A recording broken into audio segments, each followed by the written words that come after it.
ઓમ ગમ ગણપતયે નમઃ. ઓમ એમ સરસ્વત્યે નમઃ. નારદ ભક્તિ સૂત્ર એ અંતર્ગત આપણે ભક્તિની વ્યાખ્યા અને ભક્તિનું ફળ શું પ્રાપ્ત થાય એ વિશે ચર્ચા કરી. હવે આગળ ભક્તિની અનન્યતા અથવા પ્રેમની અનન્યતા વિશે જે સૂત્રો આપેલા છે એ સૂત્ર 7માં જોઈએ. સૂત્ર 7થી 14 એ પ્રેમની અનન્યતા અથવા ભક્તિની અનન્યતા આપણને કેવી રીતે પ્રાપ્ત થાય તે દર્શાવે છે. તો 7મું સૂત્ર આપણે જોઈએ. 7મું સૂત્ર છે સાન કામયમાના નિરોધ રૂપત્વાત. સા એટલે તે એટલે કે પરમ પ્રેમરૂપ ભક્તિ. ન એટલે નથી. કામયમાના કામનાયુક્ત. નિરોધ રૂપત્વાત એટલે નિરોધ સ્વરૂપ, અર્થાત તે ભક્તિ કામનાયુક્ત નથી, કારણ કે તે નિરોધ સ્વરૂપ છે. અહીં કામનાનો અર્થ કામ પ્રવૃત્તિ નહીં, પરંતુ સર્વ પ્રકારની ઈચ્છાઓ કરવાનો છે. અને ભક્તિ સ્વાર્થ માટે હોતી જ નથી. ભક્તને ધન, સંતાન અને કીર્તિ તો શું, પણ સ્વર્ગ અને મુક્તિની પણ ઈચ્છા હોતી નથી.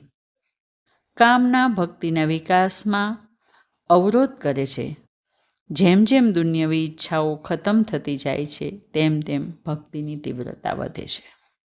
જો આસક્તિનો પહેલાં નાશ કરવામાં આવે તો કામનાઓ એની મેળે જ મરી જશે. બાહ્ય વસ્તુઓ પ્રત્યેનું આકર્ષણ ઓછું થાય તો પણ તૃષ્ણા તો રહ્યા કરે છે. આ તૃષ્ણા ભક્તિનો શત્રુ છે. તેથી જ્યારે વસ્તુઓનું બાહ્ય અને આંતરિક આકર્ષણ નાશ પામે છે, ત્યારે તેને તૃષ્ણામુક્ત કહેવામાં આવે છે. અને તૃષ્ણામુક્ત વ્યક્તિ જ ભક્તિ માર્ગે પ્રગતિ કરી શકે છે. આ તૃષ્ણારૂપી તંતુને વૈરાગ્યરૂપી તલવારથી કાપી નાખો, તેનું નામ નિરોધ. નિરોધ તું લોકવેદ વ્યાપાર ન્યાસ. નિરોધ તું એટલે લોકવેદ વ્યાપાર ન્યાસ, લૌકિક અને વૈદિક કર્મોનો ત્યાગ. અર્થાત લૌકિક અને વૈદિક કર્મોના ત્યાગને નિરોધ કહે છે. સામાન્ય રીતે જ્યારે આપણે કોઈ વસ્તુઓ છોડી દઈએ ત્યારે એ આપણને વધુ ને વધુ યાદ આવે છે.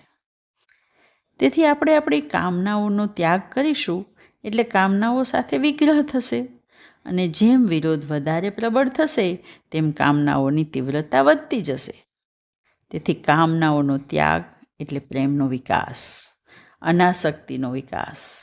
જપ, કીર્તન અને અનાસક્તિ વધશે એટલે કામના આપોઆપ નબળી પડી જાય. વળી અહીં તો લૌકિક અને વૈદિક બંને કર્મોના ત્યાગની વાત કહી છે. આપણે સમાજમાં રહીએ છીએ, તેથી કેટલાક કર્મો તો કરવા પડશે જ.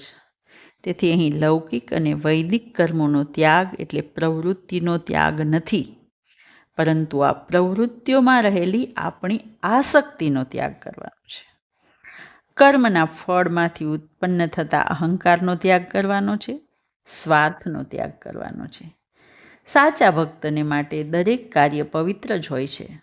એની પ્રત્યેક પ્રવૃત્તિ ઈશ્વર પ્રેમ પ્રદર્શિત કરે છે. ઈશ્વરને પૂર્ણતઃ સમર્પણ કરવાથી ભક્ત સમાધિ સુધી પહોંચી જાય છે. દુનિયાવી મનુષ્યનું કોઈ પણ કાર્ય ફળની આશા વિના થતું નથી. એના શુભ અને અશુભ કર્મોના ફળરૂપે પુનઃ મૃત્યુલોકમાં આવાગમન થતું રહે છે. તેથી જ ભગવાન કૃષ્ણ ગીતાના 9મા અધ્યાયમાં અર્જુનને કહે છે, યત કરોષિ યત અશ્નાસી યત જુહોષિ દદાસી યત તપસ્યસી કૌંતેય તત્ કુર્વ મદર્પણમ. હે અર્જુન, તું જે કર્મ કરે છે, જે ખાય છે, જે હવન કરે છે, જે દાન કરે છે, જે તપશ્ચર્યા કરે છે, એ બધું મને અર્પણ કર. ન્યાસ એટલે ત્યાગ, અને અહીં કર્મોના ફળનો ત્યાગ એવો અર્થ ઘટાડવો જોઈએ. અહંકારનો ત્યાગ એટલે સર્વ ત્યાગ. બધી કામનાઓ, સ્વાર્થ, રાગ, દ્વેષ અને દેહાભિમાન અહંકારને આધારે રહેલા છે. માટે અહંકારનો નાશ કરો. એમ થશે ત્યારે તમારું સમર્પણ પૂર્ણ બનશે. જ્યાં સુધી અહંકારનો એક કણ પણ રહ્યો હશે ત્યાં સુધી ઈશ્વર દર્શન શક્ય નથી. હરિ ઓમ સત.